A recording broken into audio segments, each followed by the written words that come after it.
1 cup தண்ணி சேர்த்துக்கலாம்.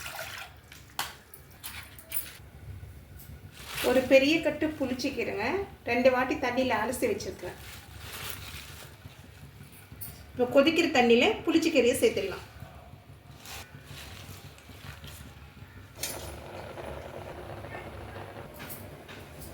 ஒரு 10 பச்சை மிளகாய்.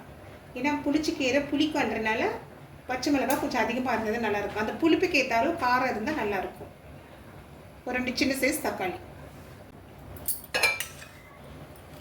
பச்சை மிளகாவை 2ஆக கீறிட்டு இப்படி 4ஆக கட் பண்ணி சேர்த்துக்கலாம்.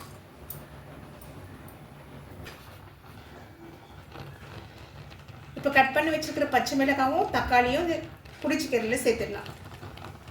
நான் சின்ன தக்காளின்றனால 2 சேர்த்துருக்குறேங்க. நீங்கள் பெரிய தக்காளி இருந்தால் 1 சேர்த்தா போதும்.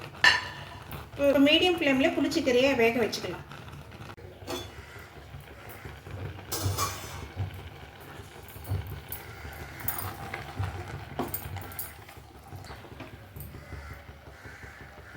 கீரை வெந்துடுச்சுங்க.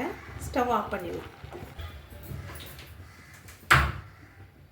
சட்டிக்கு மாற்றி தேவையான அளவு உப்பு சேர்த்துக்கலாங்க. புளிச்சக்கீரைக்கு உப்பும் கொஞ்சம் அதிகமாக தேவைப்படும். இந்த மாதிரி மையம் கடைஞ்சிக்கலாங்க. நான் கீரைக்கு ஊற்றி வேக வச்ச தண்ணி சரியாக இருந்துச்சுன்னு மிச்சம் ஆகலை. அந்த தண்ணிக்கும் இந்த கீரை கடையிறதுக்கும் கரெக்டாக இருந்துச்சு. 2 டேபிள் ஸ்பூன் எண்ணெயை சேர்த்துக்கலாம்.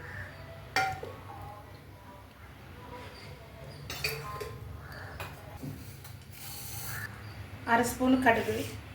கடுகு கொஞ்சம் பொரியட்டுங்க. பொரிஞ்ச பிறகு தான் மற்றதெல்லாம் சேர்த்தா நல்லாயிருக்கும். அரை ஸ்பூன் சீரகம். 2 டீஸ்பூன் தனியா சேர்த்துக்கலாங்க. தனியா சேர்த்தா நல்லா டேஸ்ட் நல்லாயிருக்கும். நம்ம கடித்து சாப்பிடும்போது பல்லுக்கு படும்போது நல்லாயிருக்கும். தனியா கொஞ்சம் வறுபடணும். வறுபட்ட பிறகு 3 காஞ்ச மிளகாய் 2 கிள்ளி சேர்த்துக்கலாம்.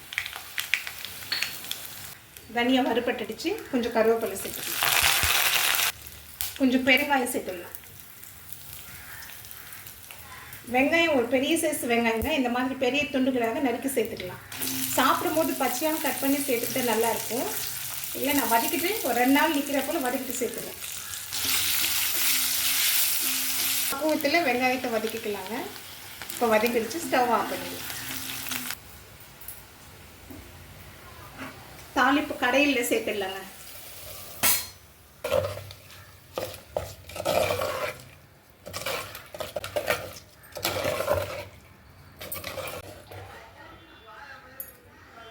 புளிச்சக்கீரை கடையிலுங்க சாதத்தோடு சேர்த்து சாப்பிட்டாலும் நல்லாயிருக்கும். பயிறு சாதத்துக்கும் நல்லாயிருக்கும். நான் வெங்காயத்தை கூட வதக்கி சேர்த்துருக்குறேன். நீங்கள் சாப்பிடும்போது பச்சையாகவும் கட் பண்ணி கூட சாப்பிட்லாம்.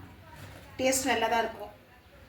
இந்த கடையில் வெளியில் வச்ச 2 நாள் இருக்குங்க. ஃப்ரிட்ஜில் வச்சிங்கன்னா 1 வாரம் வரைக்கும் இருக்கும்.